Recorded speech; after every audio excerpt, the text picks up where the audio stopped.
Ikan tuna itu tulangnya sama kepalanya tuh dibuang-buang aja loh Mbak. Ya ampun. Iya, di daerah Kepala Madan itu. Jadi padahal ini kalau diekspos pasti ada yang bisa untuk mengolah juga gitu kan. Nah, iya. Itu khas Buru Selatan ya, Pulau Buru. Iya, Pulau Itu kayak Buru. gimana, Bun? Dia seperti padi, terus nilai gizinya malah lebih tinggi. Oh gitu.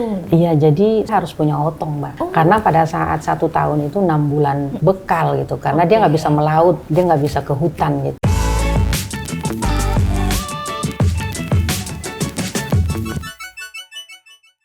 Hai sahabat Kompas.com, kembali lagi dengan saya Monica Rosa di Nusaraya. Kali ini kita akan membahas potensi daerah bersama Bupati Perempuan pertama dari Provinsi Maluku. Dari Kabupaten Buru Selatan, kira-kira siapa? Sudah hadir bersama saya Ibu Safitri Malik Solisa. Ibu, apa kabar? Alhamdulillah baik. Baik, Ibu tadi baru tiba dari Buru Selatan atau pesawat kemarin, Bu? Iya, semalam sih. Semalam Iya, ya? iya. Gimana Iya, Jakarta? Ya namanya pusat ya, tetap aja rame. Siap. Oke, jadi kita akan ngobrol-ngobrol bareng Ibu untuk membahas potensi dan kebijakan-kebijakan Ibu nih sebagai Bupati Perempuan dari Buru Selatan. Aman ya Bu ya? Oke. Iya, jadi apa ya? Mungkin di daerah timur yang merasa ini bagian dari baru pertama kali menjadi bupati perempuan gitu kan. Tapi saya merasa kita bicara gender ya, bicara di kota besar itu hal yang biasa gitu. Namun saya ingin membuka gitu paradigma cara berpikir perempuan di timur untuk ayolah bukan cuma saya aja yang bisa. Kalian semua juga punya kesempatan yang sama gitu. Dengan apa? Kita berusaha untuk membuktikan dengan kerja gitu. Kalau seorang perempuan juga mampu gitu. Itu aja sih. Oke, luar biasa Ibu. Mungkin kita ke pertanyaan pertama boleh Bu ya? Sebagai Bupati dari Buru Selatan, kira-kira program apa nih yang Ibu canangkan dan sedang Ibu kejar gitu ya untuk kemudian kesuksesan dari kepemimpinan Ibu sendiri? Iya, ya pasti pada saat kita kampanye ya, dari situ kan kita mencoba untuk bagaimana sih berkomitmen dengan masyarakat gitu. Ada visi misi kami gitu kan. Nah, sehingga dengan sendirinya dengan situasi dan kondisi pada saat COVID-19 ini malah justru berbeda gitu menurut saya. Kita perlu kerja cerdas gitu ya. Kerja yang lebih fokusnya kemana gitu kan. Nah, jadi dengan waktunya juga yang singkat tentu saya gitu. Karena dengan situasi dan kondisi yang ada, semaksimal mungkin saya berusaha agar memang benar-benar visi misi saya, memang dia langsung tersentuh gitu, langsung ke masyarakatnya. Nah, sehingga masyarakat juga merasa, ini loh Bupati Perempuan, namun mampu untuk bagaimana dengan janji-janjinya waktu pada saat kampanye. Kita punya rentang kendali gitu. Namun sebisa mungkin gaya kepemimpinan kita di sana itu ya, kita berusaha untuk menjadi teman sebenarnya, iya. Jadi kita nggak merasa seperti jadi bupati di tempat lain gitu. Iya. Nah Ibu tadi kan udah mention sedikit tentang pada saat kampanye gitu ya Bu, sebagai bupati wanita pertama gitu di Provinsi Maluku, khususnya di Kabupaten Buru Selatan. Itu saat Ibu mencalonkan gitu ada tantangan gitu nggak sih Bu? Apakah Ibu mengalami diskriminatif atau ada kesulitan-kesulitan sebagai wanita gitu yang ingin menjadi pemimpin di daerah gitu? Mungkin boleh diceritakan sedikit Bu. Iya, jadi memang benar-benar apa ya, sesuatu hal yang baru juga kan. Nah, saya sendiri memang terlahir ya dengan situasi dan kondisi lingkungan yang dibentuk tidak seperti itu gitu ya. Kita sudah terbiasa gitu. Terbiasa dengan cara-cara pandang yang lebih maju gitu. Namun di daerah Kabupaten Buru Selatan sendiri, saya malah lebih tahu bagaimana di grassroots paling bawah karena saya sudah terbiasa dengan kerja-kerja pemberdayaan gitu. Ngobrol sama ibu-ibu ya, gitu jadi, ya Bu ya? Ya, pendekatan. Jadi saya malah lebih banyak menyentuh gitu ya, menyentuh bagaimana sih rasa empati kita untuk memanusiakan manusia. Itu aja sih kalau menurut saya gitu. Karena kalau kita kerja apa ya, yang tendensinya berbeda, kita tidak akan merasa cukup gitu. Jadi yang menyentuh gitu ya, kita melihat seorang ibu ya pada saat sakit, atau kadang kita turun di lapangan melihat ibu yang melahirkannya langsung meninggal, anaknya meninggal, itu aja sih yang tersentuh bagi saya. Justru hal-hal kecil yang orang beranggapan itu cuma sebelah mata, saya menganggap ini loh nyawa manusia gitu. Kenapa tidak kalau saya bisa menjadi bupati yang bisa mengambil kebijakan atas dasar karena saya melihat situasi dan kondisi di Kabupaten Buru Selatan, mereka ini butuh ini loh. Dan saya dipilih banyak oleh perempuan, Mbak. Sehingga banyak sekali mimpi-mimpi perempuan yang harus saya bawa gitu. Dengan segala macam paradigma dari sudut pandang agama maupun adat gitu kan. Dan saya cukup kontroversial, Mbak, gitu. Saya dijadikan apa ya, biasalah namanya politisi, kita harus menikmati itu. Kalau mau bilang tantangan bukan cuma perempuan sebenarnya dalam kompetisi apa pilkada atau iya berpolitik, tapi siapa aja. Cuman karena memang perbedaan itu justru saya sebisa mungkin gitu. Saya butuh teamwork yang memang benar-benar membentuk saya gitu kan. Dengan alhamdulillah dulu gitu kan, saya juga ketua PKK gitu. Dengan sendirinya memang benar-benar Buru Selatan itu udah menjadi jiwa saya gitu. Jadi saya kerja bukannya apa-apa, tapi karena memang rasa cinta, rasa sayang aja, rasa empati aja, kalau pengen supaya ayo yang dinamakan memanusiakan manusia itu seperti apa gitu. Kita apa ya, walaupun orang politik, tapi banyak sih yang sejarah mencatat saya sama mereka sama-sama selama ini, dan hubungan emosional itu yang saya selalu bawa gitu. Ayolah jangan ini, kalau kita nggak merubah, siapa yang nanti merubah kita gitu. Harus kita sendiri yang bisa merubah nasib ya, anak-anak gitu kan harus sekolah gitu, karena kita lihat sendiri apa yang memang kita tidak lihat di tempat lain gitu, tapi di sini kok masih ada gitu. Nah, justru ini yang membuat kita bekerja memang harus dengan hati aja gitu. Berarti banyak mimpi, banyak yang perlu disuarakan. Ibu mewakili gitu ya, wanita-wanita di Buru Selatan, mereka menaruh harapan kepada ibu gitu ya. Dan ibu kalau di Buru Selatan nih, sahabat kompas.com, itu terkenal sebagai sosok ibu gitu ya, Bu. Bunda.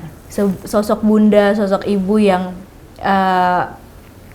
lemah lembut, kemudian juga ingin memberikan yang terbaik untuk masyarakat, seperti itu ya, Bunda. Jadi kalau di sana masyarakat manggilnya Bunda gitu, bukan Bu Bupati gitu. Iya, panggilnya Bunda sih gitu. Lebih familiarnya ke situ. Lebih sih, familiarnya iya. ke Bunda. Apa ya? Ibu, namanya ibu itu kan unsurnya membina gitu kan. Jadi saya juga nggak segan-segan, agak tegas sih gitu lah.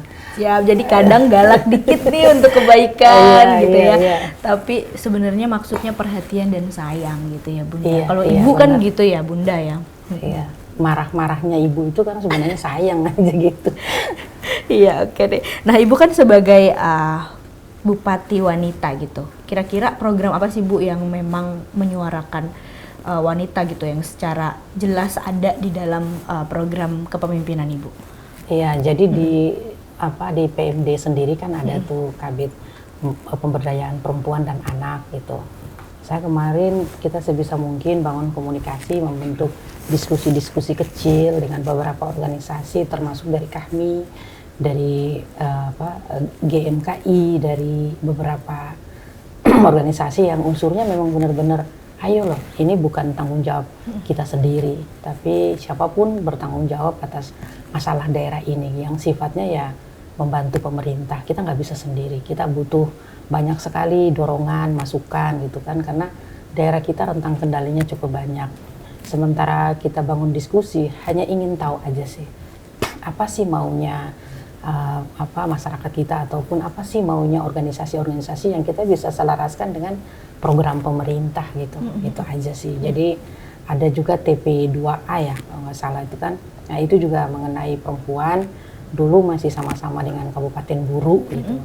Nah sekarang kita sudah mulai ingin bentuk sendiri, dan alhamdulillah banyak sekali gitu saya bersuara, begitupun dari DPR RI, dari DPR gitu. Saya nggak segan-segan gitu, ketemu di mana aja saya selalu bilang ayolah jangan lupa gitu, kita banyak sekali masalah-masalah perempuan gitu. Dan ya kalau perempuan yang ngomong tentang perempuan harusnya di depan laki-laki ya gitu, karena ruang lingkup kita itu semua mereka, artinya kita tidak menyalahkan siapa-siapa gitu. Namun kita berusaha untuk bagaimana sih menciptakan lingkungan yang lebih sehat aja sih, itu aja sih kalau menurut saya. Ibu tadi mention tentang masalah-masalah yang terjadi pada perempuan ya di Buru Selatan. Penasaran sih Bu, jadi kan kalau dari riset yang kita lakukan, itu kan Buru Selatan kalau nggak salah baru 14 tahun Ibu ya? Iya. Pemekaran ya, dari Iya. pemekaran. Dan sebagai kabupaten muda gitu, berarti kan masih ada budaya-budaya yang memang masih sangat kental gitu, terus kemudian mungkin modernisasi juga belum masuk. Itu gimana Bu kondisi permasalahan perempuan yang tadi Ibu mention tadi di Buru Selatan?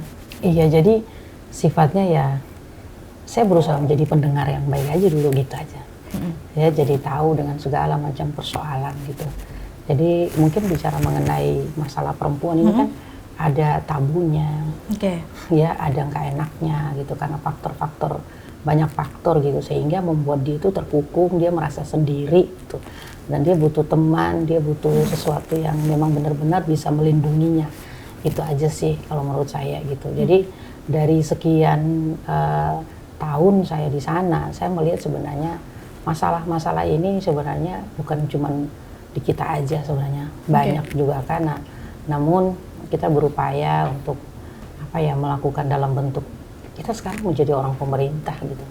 Apa tidak sebaiknya banyak juga yang program-program, namun banyak juga yang terjadi di lapangan yang memang benar-benar mereka itu memang butuh langsung dieksekusi gitu. Contoh kayak ada sampai KDRT apa-apa gitu kan ya, pelecehan gitu ada Bu? Iya ada juga gitu, dan itu kita butuh keamanan gitu kan, komunikasi, dan alhamdulillah 6 bulan kita udah ada Polres, udah ada, udah terbentuk di Buru Selatan, dan ini membuat banyak sekali masyarakat yang udah merasa terlindungi gitu, sehingga memang menurut data kita juga cukup tinggi gitu ya.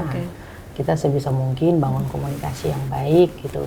Ayo apa yang kita harus ambil langkah gitu kalau ada kasus yang terjadi.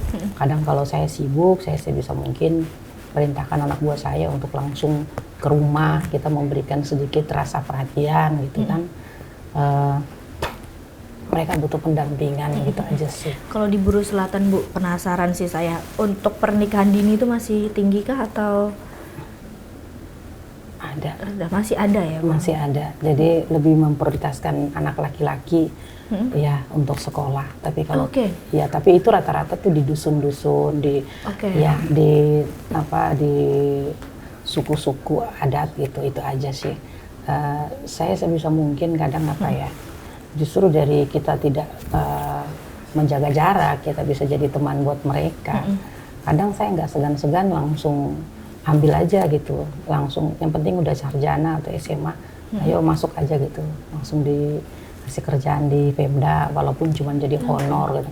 Itu bentuk dari bagaimana kita melihat mereka gitu, membuat orang tua mereka juga jadi berlomba-lomba untuk bagaimana menyolokkan anak-anak yang lain gitu, dan yang terjadi juga banyak Bu. Kalau saya lihat gitu kan, ada yang memang mereka datang lalu mengeluh, saya nggak bisa sekolah lanjut karena lebih utamakan anak laki-laki gitu. Jadi dari bahasa-bahasa yang sederhana yang mereka datang, yang curhat gitu, tapi banyak sekali yang kita dapatkan gitu. Oh ini ya, ini permasalahannya, dan masih ada gitu, masih ada. Oke Bu.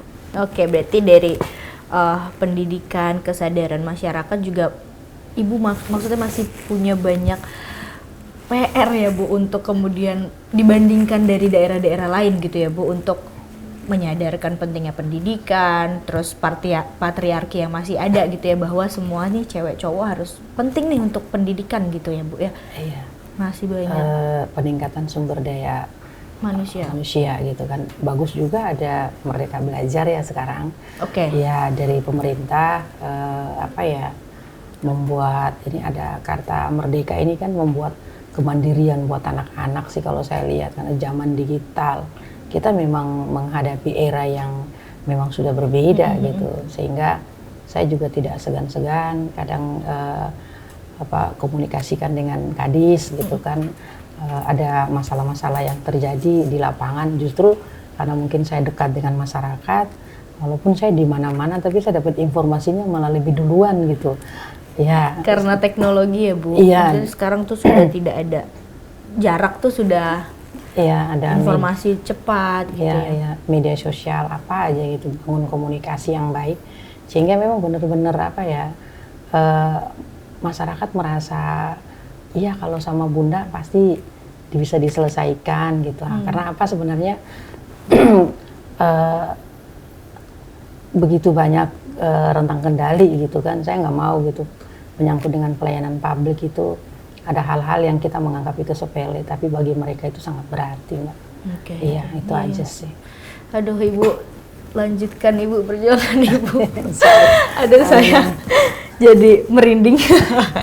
Oke, mungkin saya pengen tahu sih Bu untuk angka kematian ibu dan anak. Karena dengar-dengar nih Bu, koreksi kalau Ocha salah. Iya.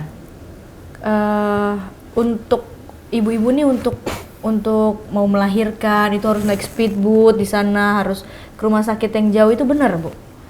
Iya, jadi sebenarnya kemarin saya dapat penghargaan juga kan. Iya. Nah, ya, jadi itu karena kebijakan saya untuk membangun beberapa pustuk ya dari itu bentuk dari bagaimana sih kita menjawab rentang kendali kita karena memang yang terjadi ya seperti itu gitu. Penghargaan Kepala Daerah Perempuan Inspiratif 2022. Iya. Selamat Ibu. Iya. Itu karena Ibu membuat Iya, saya inisiatif berani apa? ambil kebijakan untuk membangun beberapa pustuk gitu karena untuk di daerah-daerah terpencil gitu karena itu dari bentuk bagaimana kita memberikan pelayanan publik yang lebih baik dan Kadis Kesehatan saya sengaja menunjuk perempuan Bu gitu. Oke. Ya ini bentuk dari bagaimana seorang ibu gitu dia lebih empati, rasa empatinya gitu. Saya juga nggak segan-segan gitu. Ada hal-hal yang memang sifatnya itu apalagi sudah mengenai kesehatan ya Bu, namanya hidup kalau orang sehat ya tetap aja dia bisa melakukan apa aja dari segala macam aspek gitu dan angka kematian ibu dan anak kalau menurut saya udah mulai baik ya daripada dulu gitu kan. Namun saya hanya berharap gitu mungkin karena APBD kita kecil kadang kita juga bekerja dengan terbatas gitu ya padahal pengen sekali punya kebijakan yang memang memberikan insentif yang lebih besar gitu Bu. Kenapa? Karena kan mereka di daerah-daerah terpencil yang kadang suster ya nakes-nakes gitu berobat, masyarakatnya berobat cuman dengan diberikan upah pisang lah, nenas lah gitu ya segitunya gitu. Jadi maksud saya alangkah baiknya kalau kita pemerintah memang benar-benar menghargai mereka gitu. Walaupun kita udah tahu banyak dana juga untuk kesehatan namun harus dipilah juga. Ada beberapa kita di daerah-daerah pesisir yang memang benar-benar butuh dari sisi kesejahteraan juga perlu. Betul, gitu. karena kan kalau memang mereka disejahterakan, dokter jadinya nggak segan untuk dipindah-pindah ke daerah-daerah terpencil ya Bun ya. Sekarang kan ada dokter Nusantara gitu kan ya. Programnya. Namun ya tetap aja kita dari Pemda kita memberikan fasilitas juga seperti diberikan gaji yang besar gitu, upah yang besar gitu kan. Namun ya kita juga pengen gitu kalau menyelesaikan masalah-masalah kita di lapangan juga sesuai dengan apa yang kita mau. Namun namanya menghadapi masyarakat yang sumber daya manusianya terbatas. Wow, ini kita membutuhkan dokter bukan cuma dari sisi karena dia seorang dokter, tapi karena memang dia mau melayani aja sih gitu dengan hati aja buat masyarakat kita. Jadinya dia jadi betah, dia jadi enak tinggal di daerah. Dia jadi melakukan segala sesuatu memang benar-benar itu rasa sayang, rasa cinta aja sih sama sesama manusia aja gitu. Karena kalau dari beberapa daerah yang lain saya lihat banyak sekali mereka memberikan semacam fasilitas gitu. Sementara kita dengan APBD kita yang terbatas ya. Makanya saya selalu bersuara gitu. Kalau cuman APBD kita seperti ini kita membutuhkan agak sedikit lama juga gitu. Akhirnya kita membutuhkan dana-dana dari pusat ya. Harus bikin proposal apa. Namun ya situasi dan kondisi yang terjadi di lapangan itu kadang memang di luar dari apa yang kita duga gitu. Karena sifatnya masyarakat ini menghadapi masyarakat ini kan memang berbeda-beda ya Mbak. Kita nggak bisa terukur, itu nggak bisa gitu, karena paradigma cara berpikir mereka juga yang masih terbatas, artinya mereka belum mandiri gitu kan.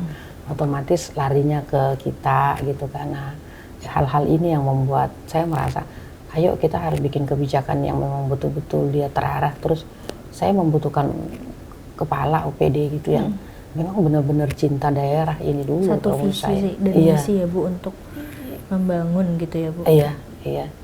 Itu aja. Ya semoga semua permasalahan perempuan gitu ya dari program-program Ibu akan ada dampak baiknya gitu ya Bu, semakin maju ke depannya. Mungkin kita bahas terkait potensi nih Bu, terkait potensi Kabupaten Buru Selatan yang memang terkenal gitu ya, sahabatkompas.com, kekayaan dari pertanian, perkebunan dan perikanan ya Bun. Nah itu gimana Bu Bun untuk mengolah potensi ini yang kemudian untuk kesejahteraan masyarakat di Buru Selatan? Jadi sebenarnya daya ungkitnya yang kita perlu gitu kan. Dengan sendirinya kita butuh transportasi, ya. Kita butuh pelabuhan-pelabuhan gitu kan. Infrastruktur ya memang benar-benar, karena memang benar-benar potensi alam kita banyak gitu. Tapi kan dia terhalang juga dengan segala hal yang menyangkut dengan daya dorongnya gitu kan. Nah, jadi kita punya ikan gitu, tapi otomatis harus ada penyimpanannya yang baik gitu kan ya, pelabuhannya yang memang benar-benar, dan alhamdulillah udah ada sih. Cuman ya ini kan perencanaan nih ya, kita membutuhkan investor juga gitu. Saya malah senang sekali dengan investor yang memang benar-benar serius gitu kan. Jadi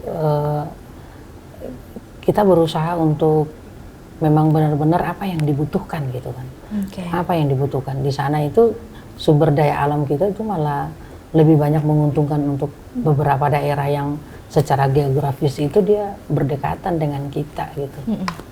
Jadi ikan-ikan kita ya langsung aja ke Surabaya, ke Sulawesi gitu kan, ke Bitung, ke mana-mana gitu.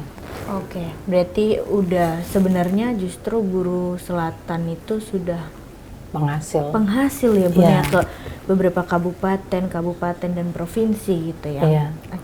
Berarti tadi infrastruktur PR-nya ya Bun ya.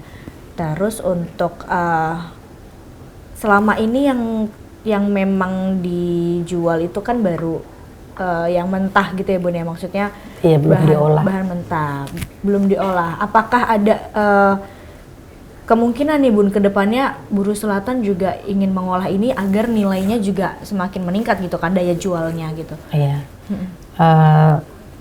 Saya rasa daerah pesisir ini justru sekarang ini kan ekonomi biru ya gitu ya. Jadi ada ekonomi hijau, ekonomi biru gitu. Jadi ini dari sisi tata ruang juga kan. Saya merasa kita diberikan kesempatan sebenarnya daerah-daerah yang punya potensi gitu kan. Tinggal bagaimana kita membuat perencanaan yang baik aja gitu. Kita membutuhkan teamwork yang baik juga dari sistem pemerintahan kita gitu, sehingga kita tidak mengulang-ulang gitu ya. Tidak mengulang-ulang dengan bahasa yang sama gitu. Jadi kalau secara teori, mungkin secara akademisi walaupun 14 tahun banyak sekali sih yang sudah penelitian gitu. Saya merasa dengan era saya sudah harus turun langsung ke lapangan, eksekusi gitu.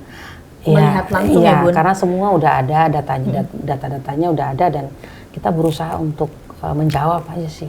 Menjawab dalam arti ini loh, semua lokus kita udah tahu gitu kan. Secara perencanaan kita udah tahu. Nah, sekarang kita butuh eksekusi yang langsung aja gitu. Kalau memang dalam bentuk yang langsung kemasan apa seperti itu, kenapa tidak gitu. Gak usah lain pabrik jadi untuk UMKM ikan. ya Bun? Iya, kalau saya tuh malah kalau ngomong investor, saya malah lebih condongnya ke membuat pengalengan ikan gitu. Ya kayak ikan sarden gitu kan, banyak juga di sana gitu kan. Terus mungkin ada pabrik minyak kelapa gitu. Itu aja sih kalau saya nggak muluk-muluk sih. karena memang kalau UMKM saya lihat ada juga ya, ada juga seperti yang dikelola oleh desa, dikelola oleh, cuman ya sifatnya ya apa ya, belum ini sih, belum apa ya, dia belum mempengaruhi ekonomi secara keseluruhan gitu ya, karena selama ini juga saya juga banyak di pemberdayaan gitu kan, jadi saya cukup tahu gitu, dibikin di pengolahan dari rumah ke rumah itu ada, tapi kita perlu memang benar-benar dalam bentuk industri kalau saya gitu, karena jadi langsung industri besar karena memang pasokan ikannya juga banyak gitu ya, maksudnya memang potensi banget gitu Bun. Iya, di sana itu malah ikan tuna itu tulangnya sama kepalanya tuh dibuang-buang aja loh Mbak. Ya ampun. Iya, di daerah Kepala Madan itu. Jadi padahal ini kalau di apa, kalau ada yang tahu ya, kalau diekspos, kalau di pasti ada yang ini bisa untuk mengolah juga gitu kan. Nah, memang benar-benar ikan melimpah gitu di tempat kita gitu. Iya sih. Nah, menarik Bun, jadi kayak sarden gitu ya. Terus brandingnya Buru Selatan. Kalau kayak tulang ikan, kayak kepala ikan itu kan kan dibikinnya macam-macam, bisa dibikin kerupuk, bisa dibikin terasi, iya bisa diolah sih. Cuma karena mungkin pengolahannya dia masih terbatas, belum inovasinya belum banyak gitu. Kalau pernah lihat, pernah dengar hotong. Iya. Nah, itu khas Buru Selatan ya, Pulau Buru. Iya, Pulau Itu kayak Buru. gimana Bun? Dia seperti padi, ya padi, terus nilai gizinya malah lebih tinggi. Oh gitu. Iya, jadi seperti apa ya, oatmeal gitu ya. Ya, karena saya dengar ada yang, jadi di sana itu sebenarnya tradisi orang Buru itu dia harus punya hotong Mbak. Karena pada saat 1 tahun itu 6 bulan musim penghujan, ya musim itu istilahnya musim timur. Jadi memang itu buat persediaan untuk bekal gitu, karena dia nggak bisa melaut, dia nggak bisa ke hutan gitu. Itu aja sih. Apa ya? Justru sekarang ini hotong itu saya lihat malah ada beberapa orang yang coba kembangkan dan mencoba untuk diekspor ke Singapura. Kita di sana kemarin kita dapat penghargaan juga waktu pada saat Apkasi, pameran Apkasi itu kan mengenai hotong dan apa ya, di sana itu memang benar-benar hotong memang cocok kalau saya lihat gitu kan. Cuman ya era zaman sekarang ini kan banyak juga kan dari tanaman-tanaman yang lain yang lebih mudah, karena hotong tuh agak sedikit rumit Mbak daripada pengolahannya. Iya, jadi udah panen terus memang harus kalau nggak salah tuh ditumbuk, disimpan. Jadi memang agak ribet sih kalau saya lihat. Dia butuh alat yang secara industri itu dia membutuhkan itu sih. Karena kalau secara tradisional agak sedikit memerlukan biaya yang tinggi juga gitu kalau saya. Iya. Jadi ini kan masalah modalnya masyarakat gitu. Jadi dia baru konsumsinya sendiri. Penasaran rasanya kayak gimana Bun? Kayak gandum atau nasi atau? Iya sih, kayak dibikin wajik juga enak. Wajik, jadi lengket gitu Bun? Iya, jadi dia seperti serbuk. Iya, kayak apa ya? Apa namanya ya? Iya, kalau gandum kan agak sedikit besar ya, kayak kayak beras. Tepung, Bun, atau? Enggak, dia kecil aja. Iya, kayak apa ya?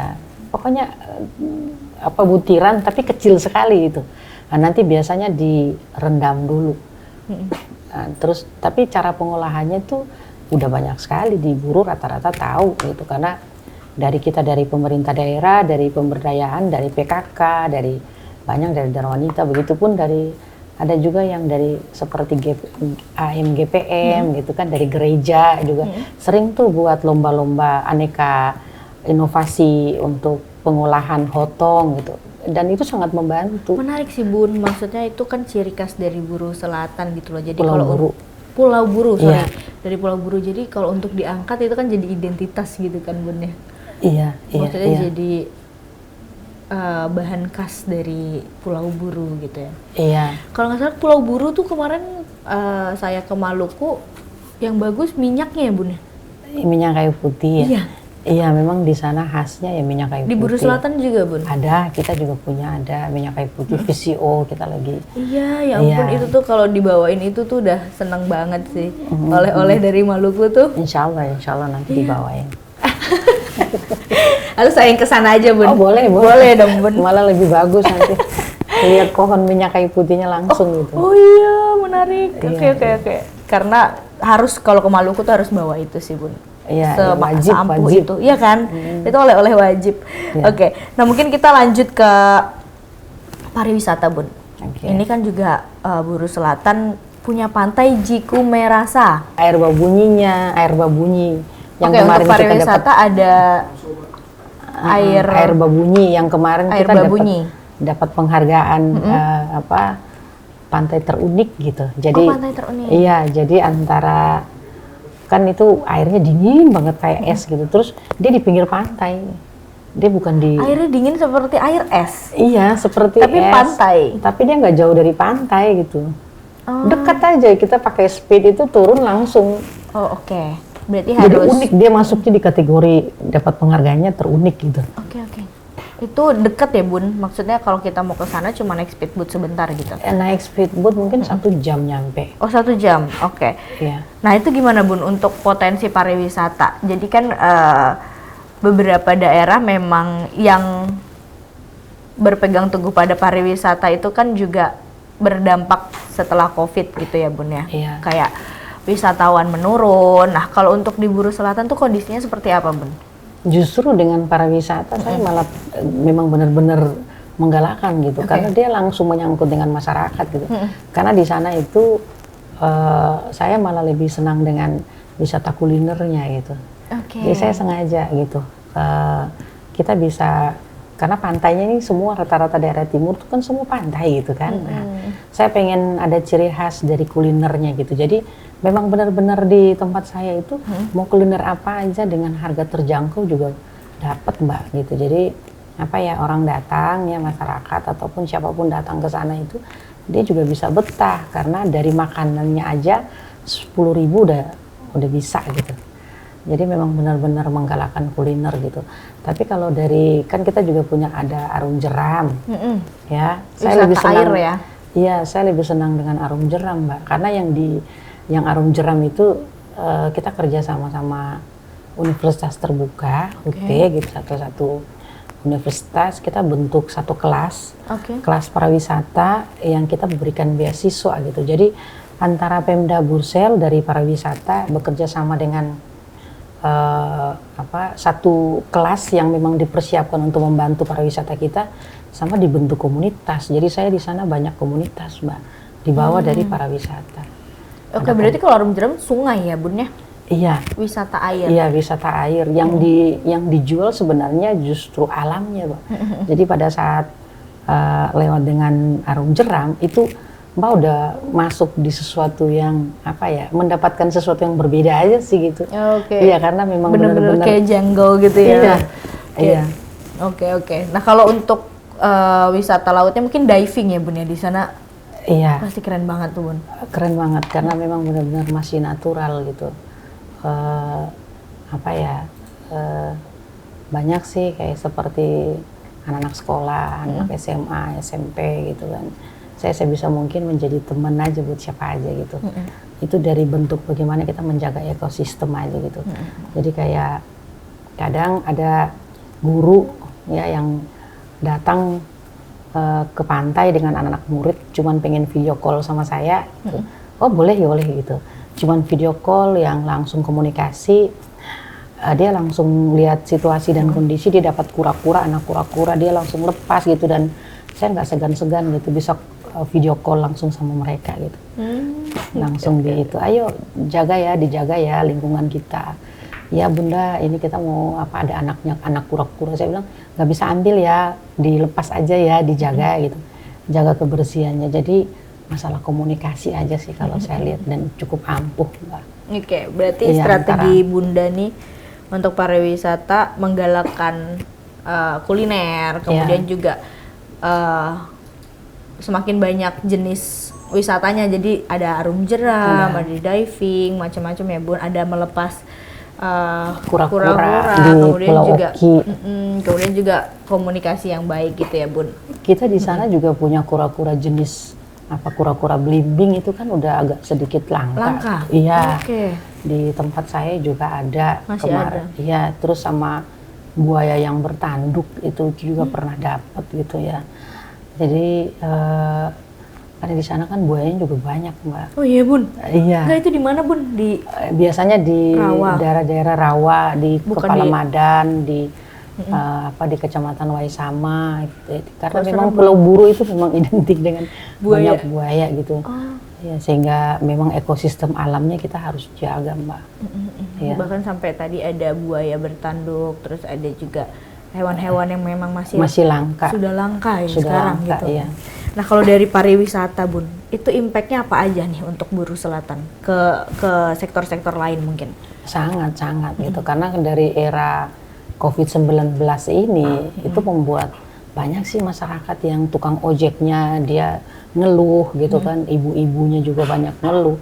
Tapi sebisa mungkin kita memberikan bantuan dalam bentuk koperasi, terus dari dana desanya juga ada, ya. Jadi saya lihat justru dengan adanya inflasi kita di Buru Selatan nggak terlalu merasakan seperti daerah lain, Mbak. Kalau saya lihat gitu, ya, karena mungkin karena daya ungkit dari usaha-usaha kecil ini ibu-ibu dengan ini malah justru tinggi, Mbak.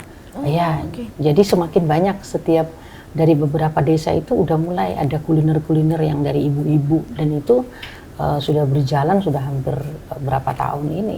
Saya udah lama di sana kan, kita berupaya untuk memberikan bantuan dalam bentuk koperasi gitu kan. Nah, terus ada juga waktu itu kita memberikan bantuan, kita bangun tempatnya gitu kan.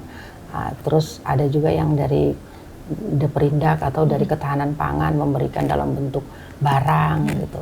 Ada dari DPR, ada dari ada juga dari komunitas. Jadi saya rasa ya banyak sekali faktor pendukung. Tapi karena dia sifatnya masih belum merata aja sih.